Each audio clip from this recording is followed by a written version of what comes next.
புறப்பட்டு இருக்கக்கூடிய சிறப்பான இந்த கோட்டை நோக்கி பேரணி சிபிஎஸ் ஒழிப்பு இயக்கம் சார்பாக நடைபெற்றுக் கொண்டிருக்கிறது.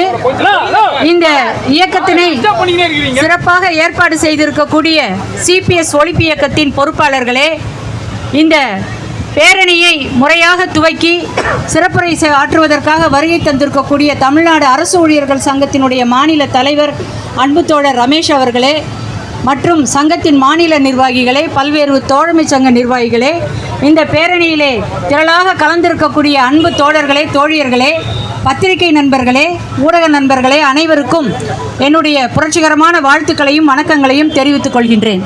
இந்த பேரணி வெற்றியடைய வாழ்த்துக்கள். கோட்டை பின்புறம் இருக்கின்றது, நாம் முன்புறம் நோக்கி சென்று கொண்டிருக்கின்றோம். அந்த கோட்டையை மக்கள் ஆளக்கூடிய ஒரு நாளை உருவாக்கத்தான் நாம் போராடி கொண்டிருக்கின்றோம்.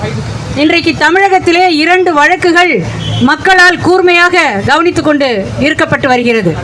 ஒன்று, தமிழக ஆளுநர் மசோதாக்களை வாங்கி கிடப்பிலே போட்டது சரியா தப்பா, இது ஒரு வழக்கு. இன்னொன்று, புதிய ஓய்வூதிய திட்டத்தில் நாங்கள் எல்லோரும் அரசு ஊழியர்களை நிம்மதியாக வைத்திருக்கின்றோம் என்று ஒரு பொய் அறிக்கையை நீதிமன்றத்திலே சமர்ப்பிக்கக்கூடிய தமிழக அரசினுடைய ஒரு வழக்கு நம்முடைய சிபிஎஸ் ஒழிப்பு இயக்கம் அதை போட்டிருக்கின்றது. இந்த 2 வழக்குகளையும் பற்றி தான் நான் கொஞ்சம் பேசிட்டு போலான்னு வந்திருக்கேன். இப்போ தமிழக ஆளுநர் மசோதாக்களை வாங்கி போட்டு அது மேலே உட்காந்துக்கிட்டாரு, நீ என்னான்னு கேட்கணும் அப்படின்னு சுப்ரீம் கோர்ட்டு என்னென்ன கோர்ட் இருக்கோ ஓடிட்டு இருக்கு, உண்டா இல்லையா? அப்படி ஓடிட்டு இருக்கக்கூடிய ஒரு அரசு, ஒரு கட்சி நம்முடைய பிரச்சனையை இத்தனை வருடங்களாக கிடப்பிலே போட்டு அதன் மேல் ஏறி உட்கார்ந்து கொண்டிருக்கிறதே, இது எந்த வகையிலே நியாயம் என்று நான் கேட்கவில்லை, தமிழகத்து மக்கள் கேட்கிறார்கள், அறிவார்ந்த மக்கள் கேட்கின்றார்கள். ஆளுநர் செய்வது தவறு என்று நீதிமன்றங்கள் சொல்ல வேண்டும் என்று விரும்பக்கூடிய மரியாதைக்குரிய ஸ்டாலின் அவர்களே, முதல்வர் அவர்களே, அப்பொழுது நீங்கள் செய்வதும் தவறு என்று இந்த நீதிமன்றம் சொல்லக்கூடிய காலம் நெருங்கிவிட்டது. நீங்கள் என்ன செய்ய போகிறீர்கள்? கமிட்டிக்கு மேலே கமிட்டி, கமிஷனுக்கு மேலே கமிஷனு, அதுக்கு என்ன பேர் சொல்கிறதுனே தெரியலை. இப்போ ஒரு கமிஷனை போட்டிங்க, அவர் இன்னும் 8 மாத காலம் அவகாசம் கேட்டு கொடுத்துருக்கிறதா சொன்னீங்க. ஆனால் நீங்கள் நேற்று போய் நீதிமன்றத்தில் என்ன சொல்கிறீங்கன்னா தீர்ப்பை சொல்லிட்டு இருக்கீங்க. அப்போ அந்த கமிஷனில் என்ன ரெக்கமெண்டேஷன் கொடுத்துருக்காங்க? அவர் 8 மாதம் அவகாசம் கேட்டது உண்மையா, இல்லை புதிய ஓய்வூதிய திட்டம் தான் கரெக்டுன்னு சொல்லிட்டது உண்மையா? யார் சொல்கிறது இதில் போய்? ஒருவேளை அந்த குழுவினுடைய தலைவராக இருக்கக்கூடிய மரியாதைக்குரிய ககன்தீப் சிங் பேடியும் அந்த குழுவின் உறுப்பினர்களும் தவறான அறிக்கை கொடுத்திருந்தா அவங்க மேலே நடவடிக்கை எடுக்கணும். இல்லை அந்த குழு அறிக்கையே கொடுக்காத போது அறிக்கை கொடுத்த மாதிரி நீதிமன்றத்தில் போய் நீங்கள் ஒரு பதில் கொடுத்துருக்கீங்கன்னா உங்கள் மேலே நடவடிக்கை எடுக்கணும். அப்போ யாரோ ஒருத்தர் மேலே நடவடிக்கை எடுக்கணும், சிறைச்சாலைக்கு அனுப்பப்படணும். நீதிமன்றத்தில் போய் பொய்யா சொன்னால் எப்படி? தப்பு இல்லை. அறிக்கை கொடுத்துட்டு அறிக்கை கொடுக்கல, 8 மாத காலம் அவகாசம் வேணும்னு ஒரு ஐஏஎஸ் அதிகாரி சொல்கிறாருன்னா அவர் மேலே நடவடிக்கை எடுக்கணும். அப்போ இதை செய்யறதுக்கு நீங்கள் தயாராக இருக்கணும், இல்லாட்டி நாங்கள் விட மாட்டோம், நாங்கள் விடவே மாட்டோம். இது ஒரு பிரச்சனை.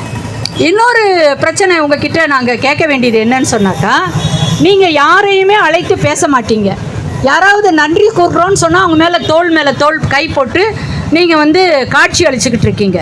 இப்போ இந்த பழைய ஓய்வூதிய திட்டத்தை பற்றி பல விஷயங்களை தோழர்கள் சொல்கிறாங்க. ஏங்கல் சொல்கிறாரு, ராஜேஸ்வரன் சொல்கிறாரு, நாங்கள் பொறுப்பில் இருந்தப்போ நாங்கள் சொன்னோம் இது உங்களுக்கு லாபம் தரக்கூடியது, உங்கள் நிதிச்சுமையை குறைக்கக்கூடியது, நீங்கள் இதை கூப்பிட்டு பேசுங்கன்னு சொன்னான்.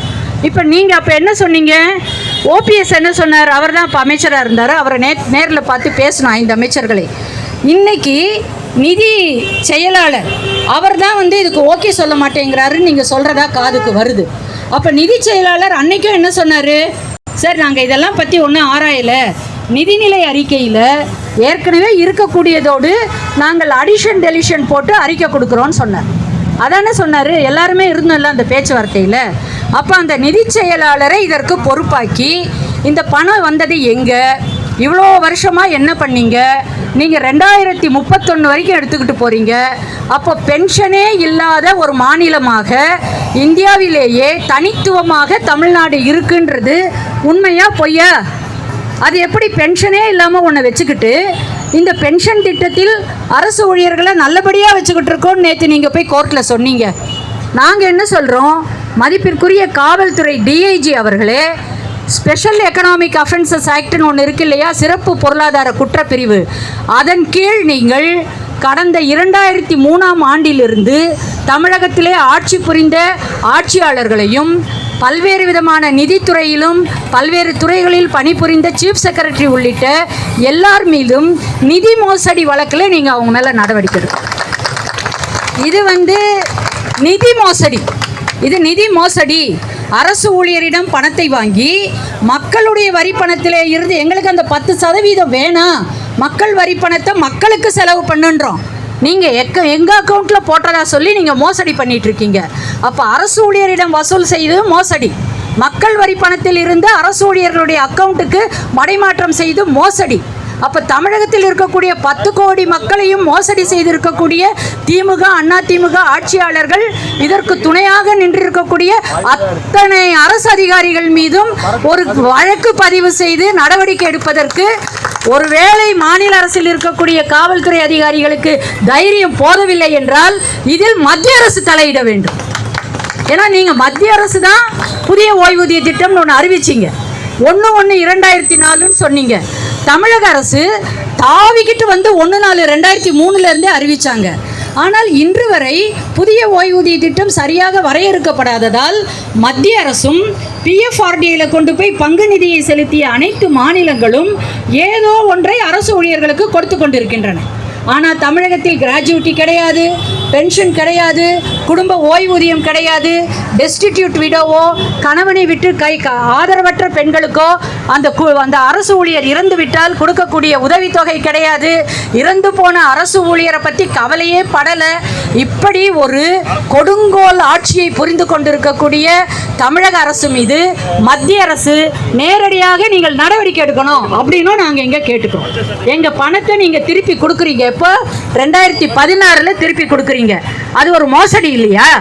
பென்ஷனுக்காக பிடிக்கப்பட்ட பணத்தை நீங்கள் எப்படி திருப்பி கையில் கொடுப்பீங்க? மக்கள் வரி பணத்தை நாங்கள் கேட்டோமா? நீங்கள் மக்கள் வரி பணத்தை தூக்கி எங்களுக்கு கொடுக்குறீங்க. சும்மாவா கொடுக்குறீங்க? நாங்கள் கோர்ட்டுக்கு போக மாட்டோம், நடவடிக்கை எடுக்க மாட்டோம்னு கண்டிஷன்ஸ் போட்டு எழுதி வாங்குறீங்களே. நீங்கள் உண்மையிலேயே ஒரு மனுநீதி சோழன் ஆட்சி புரிந்ததா சொல்கிறீங்களே, அந்த நாட்டில் தான் இருக்கீங்களா? அப்படியெல்லாம் எழுதி வாங்கினா அது செல்லுபடி ஆகுமா? சட்டத்தின் முன் நிற்குமா?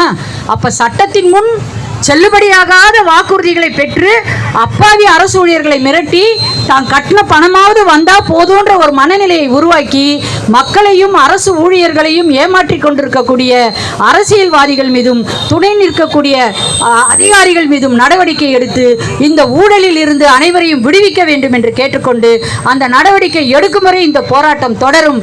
பழைய ஓய்வூதியம் பெறும் வரை உயிர் தியாகம் செய்து கூட நாங்கள் இதை பெறுவோம் என்று இங்கே கட்டியம் கூறி புறப்பட்டிருக்கக்கூடிய இந்த பேரணியை நான் வாழ்த்தி வரவேற்று துவக்கி வைத்து பெருமை அடைகிறேன். நன்றி, வணக்கம் தோழர்களே.